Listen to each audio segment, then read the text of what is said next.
you know, you and I have had this conversation when COVID first hit, and I saw that there was a link between obesity and dying from COVID.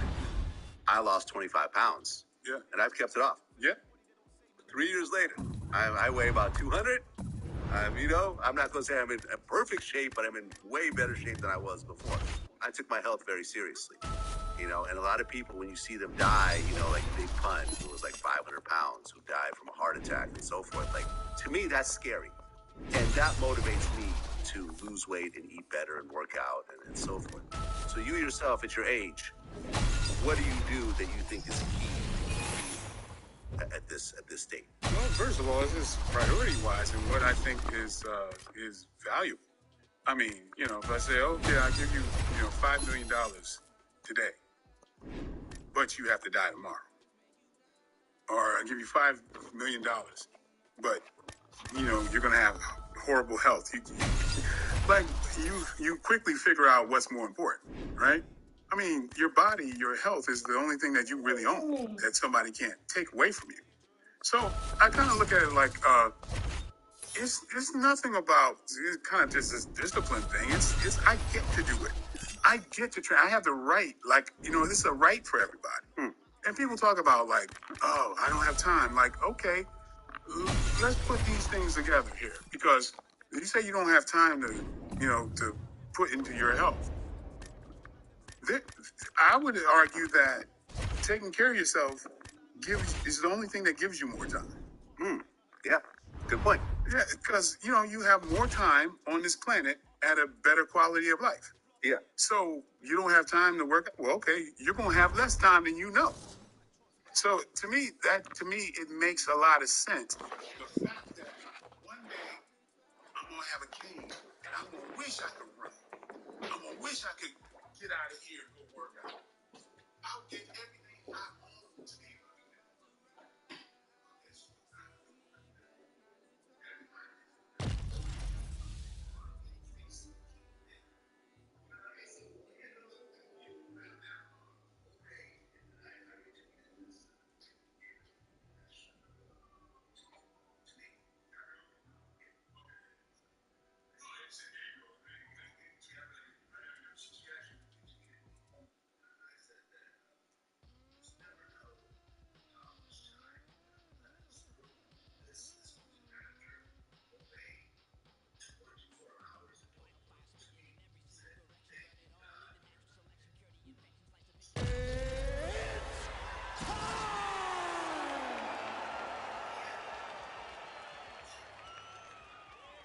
Coming up next, a UFC flyweight division matchup.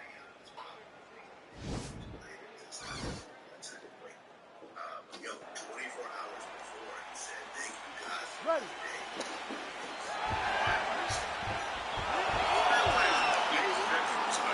Maybe not.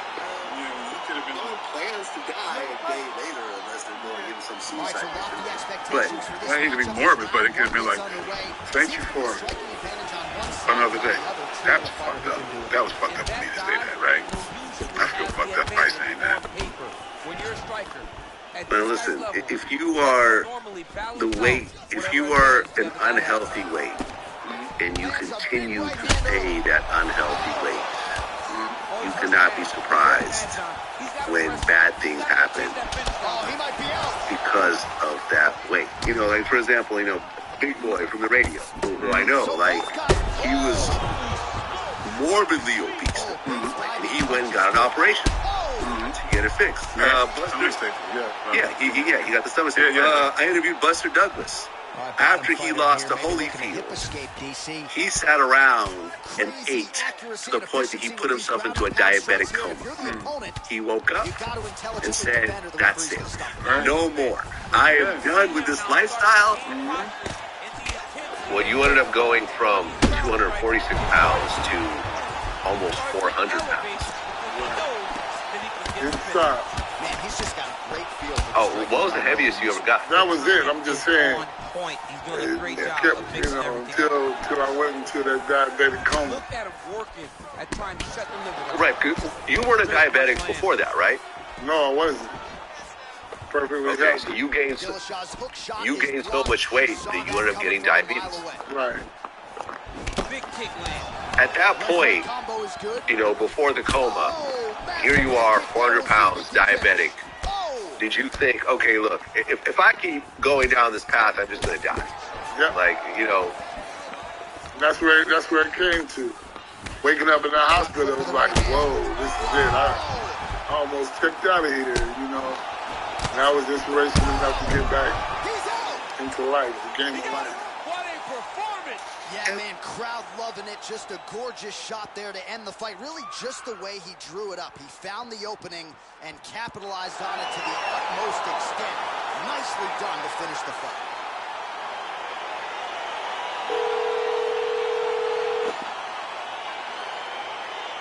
All right, let's take a look back at the replay. It ends up a knockout, but this was really a striking clinic from the moment they touched it. I mean, a competitive fight that one guy finally found the shot that ended the fight. But both of these warriors displayed a ton of heart.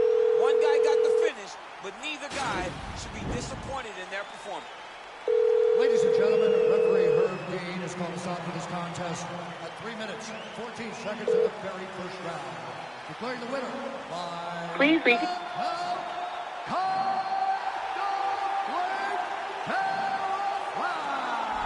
And there is the man of the moment, and what a moment this must be like for a professional athlete, right? I know you enjoy the birth of your kids, right? But you knock out a man in a cage fight, I can't think of anything better. I mean, there's nothing like it. You know, you don't even hear the one that lands, that puts out your opponent's lights.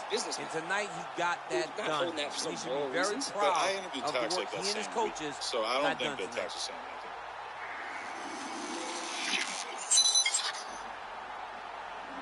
well, speaking of Ice Cube, it's actually interesting. He was on, I think, Mike Tyson's podcast. And it's funny, Mike Tyson had Lil Nas X, but won't have me. Fucking hilarious. And they flew me out to Vegas to do his podcast. And I was supposed to, they flew me out. Wait. What happened? They flew me out, put me up in a great hotel. It was supposed to be me, Zab, Judah, and Tyson. And then the next, and we were supposed to go out to dinner with Mike that night. Next day, do the podcast. And I know Mike knows who I am because when I was on, once upon a time ago, when I was on Best Damn Sports Show, for a whole month, they had me on with the guys doing the show. I was only supposed to be on for a couple of weeks, but I was things like that once you put a whole summer. So at the end of my run, Tyson was going to be the guest. I was going to already be finished. I'm like, yo, y'all got to let me meet Mike. I'm a boxing fan. I love Mike. So they do this big build up to Mike coming in, taking the camera, watching the limo come up to the studio, and get out on the elevator, walk to the hall. So at one point, I'm in the hall, and this Mike is coming to me. I'm like, yo, Mike, man, I just want to tell you that I know who you are, nigga. I don't know who you are. And because, you know, I took all them shots on him at Mad TV. So he knows who I am. I don't know that he's a fan. So the next day they called me, the producers, and they go, and I knew it was coming. Because the day before, Mike came up to shoot an episode, and they shot it on the roof of this hotel. And so I said hello to him the day before. All right, coming up He said next, hello, it's a but it was the way flyweight he tilt looked at me. between TJ Like, Dillashaw and So, Demetrius the Johnson. next morning, I get the call, and they're like, yeah, man, you know, Mike's not feeling too good. Some chances are it ain't going to happen, blah, blah, blah. You know, Mike gets moody. So, you know, if he's in a good mood, it happens. If it's not, you know.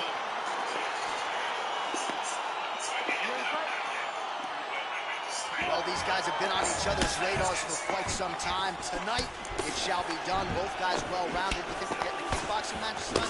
You just don't know, right? You don't know who's going to be able to employ their strategy the way that they need to.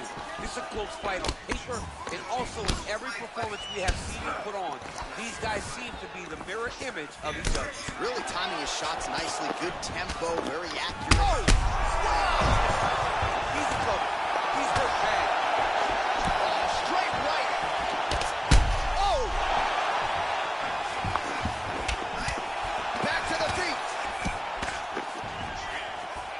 Oh, he might be out. Edge of your seat action as expected so far. Straight right hand now just misses. Oh, effective straight. strike there by Dillashaw. So just over 20 total strikes have landed for TJ Dillashaw. Big elbow there, lands. Oh, straight right. Oh, massive knee to the body. That can't feel good. Those are big strikes. Lands a big elbow there.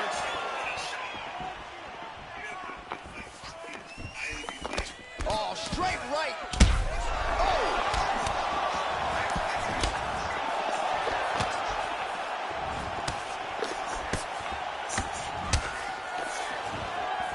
Oh, straight right.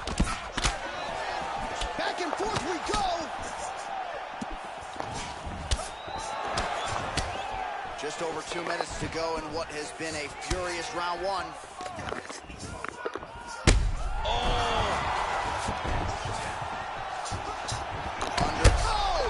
Huge right hand! Oh, he's hurt bad. He's hurt bad, John. He's got to press it. He's got to go chase that finish down now. So he's really starting to put together some significant body shots here. These are going to take their toll as this fight goes on. Huge liver kick! That might do it! Oh! Beautiful combination to get the knockdown.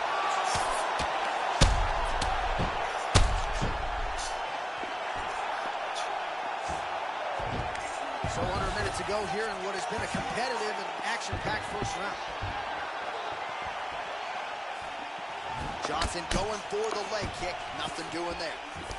Oh! What a fantastic strike to throw at the exact right moment. He deserves this moment. Go finish this fight. That was a jab. Oh, he lands another strike to the body, really starting to connect on a lot of shots. Oh! He's out! Oh, my goodness. What a fight. Pinpoint strike to end this fight. It landed flush. I'm not even Earlier, now, James Brown, this man's world and takes a woman, right? Tyson takes a woman to make a man feel like a man.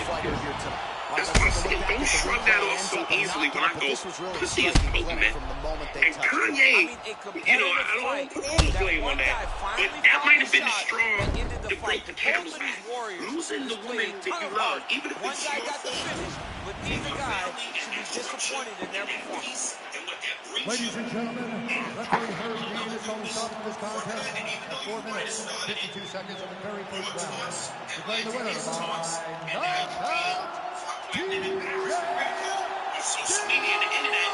I'm just saying, all of that put together. Right, so there he is, the man of the hour. What a massive knockout for him to get this win in style tonight. He did everything he needed to do to find the knockout. Now he can celebrate with his family and friends as they earn a Select from over spectacular 20,000 victory. styles, starting at just $6. And celebrate every vision of you. Discover new eyewear at affordable prices. iBuyDirect.com.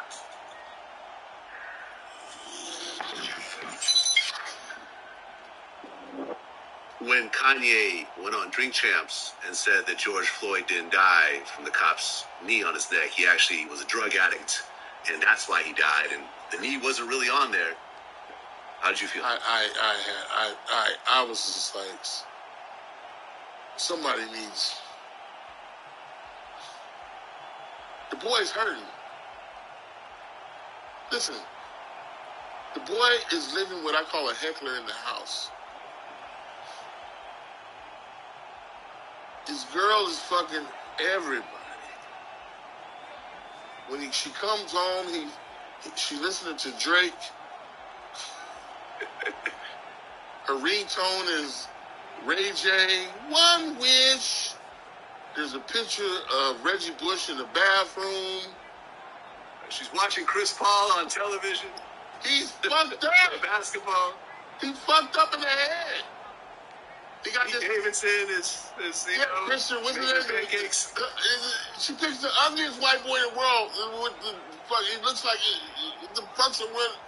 He looks like he's hungry or something. I don't know what the. He looks deprived of water. I'm like, what? She's like, I'm gonna give this ugly white boy some pussy. And you're going, what the fuck I gotta do? I got this. So he's surrounded by hecklers.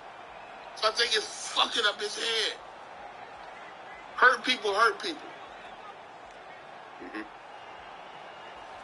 So it's like, I'm not, that's what I think is, if your home ain't right,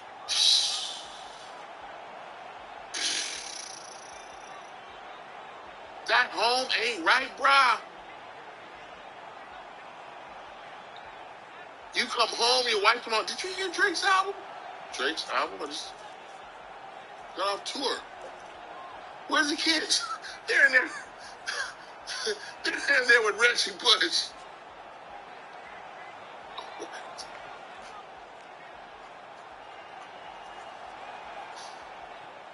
He's dealing with, and look, that's not the only, the one girl started the slut roll. The slut march. Amber Rose. The slut march. Amber Rose.